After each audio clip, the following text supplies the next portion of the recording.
Hey you guys, I'm Phil Town from Rule 1 Investing. Today, I want to tell you something about money traps that you should avoid in your 30s.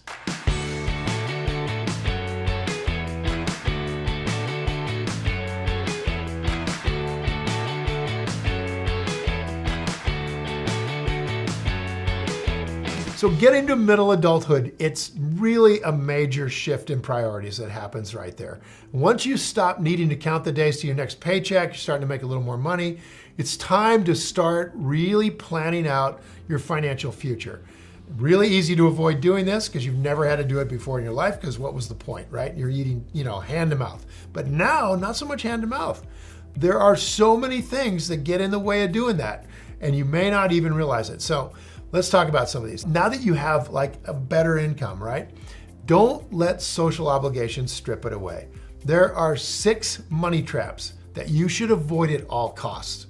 And I know all of them firsthand. First, buying a car that's out of your price range. I'm telling you, the first time I made money, right? When I started investing and I had a good year, I bring in a bunch of money. I think I made $83,000.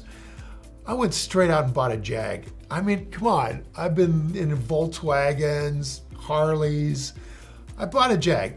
Man, I sat in that car. It felt so good. I felt so cool. I'm driving around, everybody obviously admiring me for my fancy car.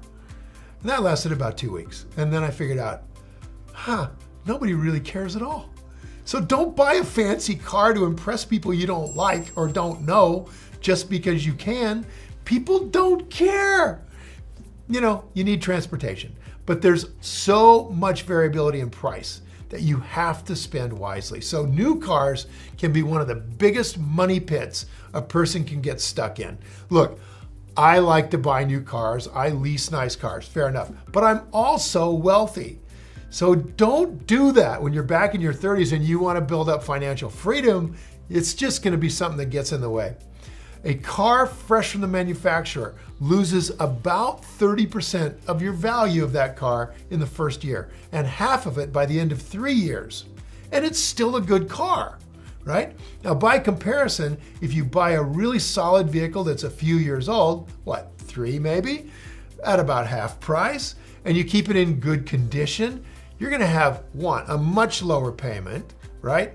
And by the way, no one cares what car you're driving.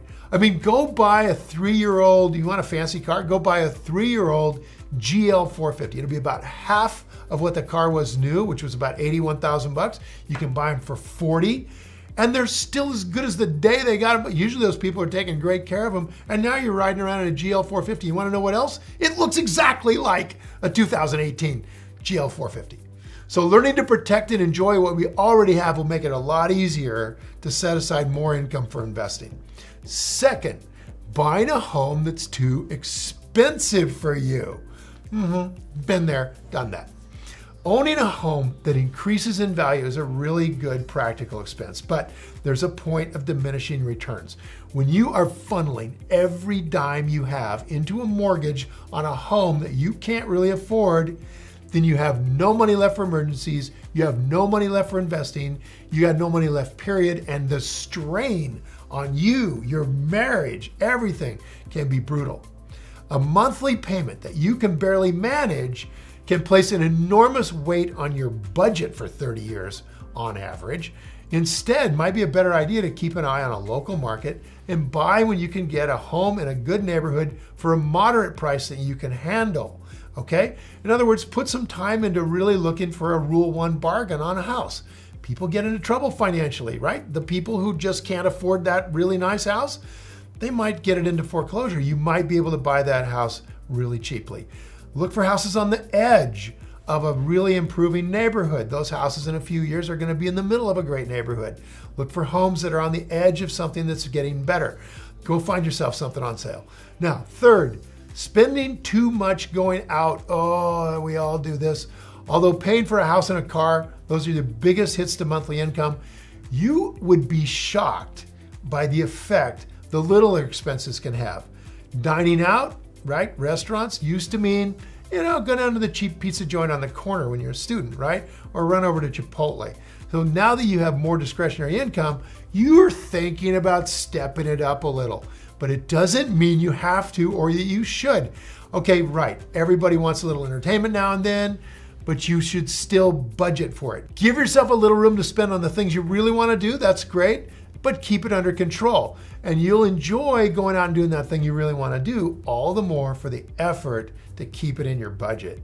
Some people I know just put the money for the restaurants into an envelope at the beginning of the month, take it right out of the bank, and when that envelope's empty, they're done going out.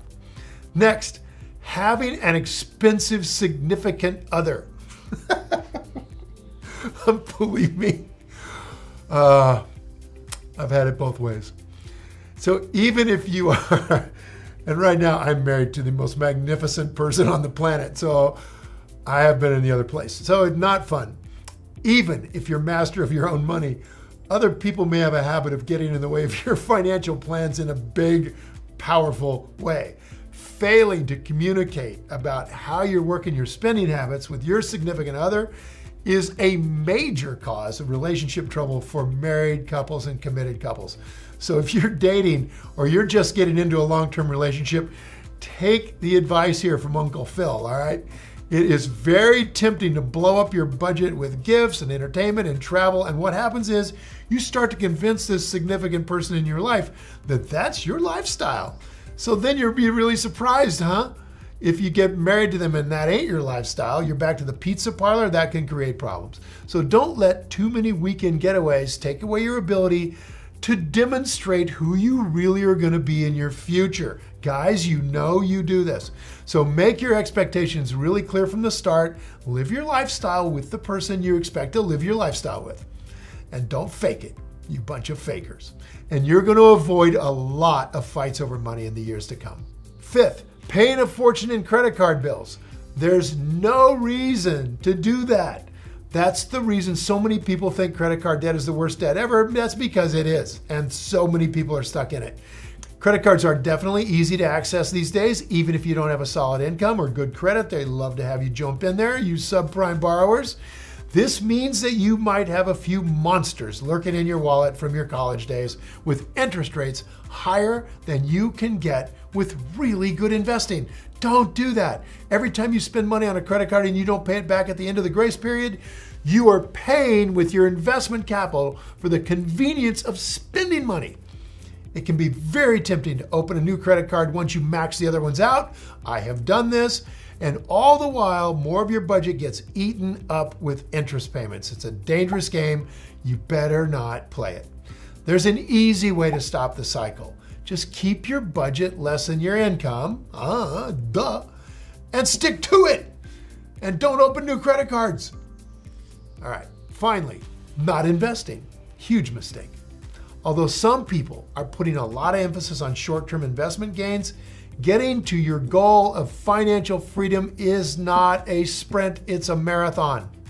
The earlier you start, the more you can accumulate. So beginning investments and beginning with planning for financial freedom is all about the balance between paying your expenses, eliminating current debts, and always setting aside money that can help you get to your goal of having the life you want. Life moves really, really fast, and you do not want to lose track of your opportunities. You're going to have many of them, and investing now gives you decades to pick up skills and confidence and watch your money grow. You got to get to it as early as you can in your 30s. Man, I'll tell you what I would do, doing it over again, and actually I did pretty good the first time around. Keep the belt really tight.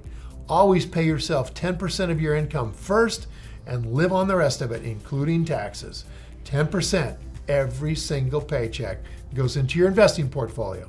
Now, I'd love to hear from you. Have you fallen for any of these money traps and regretted it? Okay, yeah. So leave a comment below with your answer. Mea culpa us, and I'll be sure to follow up with you. Thanks for watching. Now go play. You guys, if you enjoyed this video and you feel it was valuable in teaching you more about money traps to avoid in your 30s, hit the like button and please share this video with your friends. They need it worse than you. And if you want more investing content, subscribe to my channel and don't forget to click the button on the screen for a free gift. Thanks again for watching. Time to go play.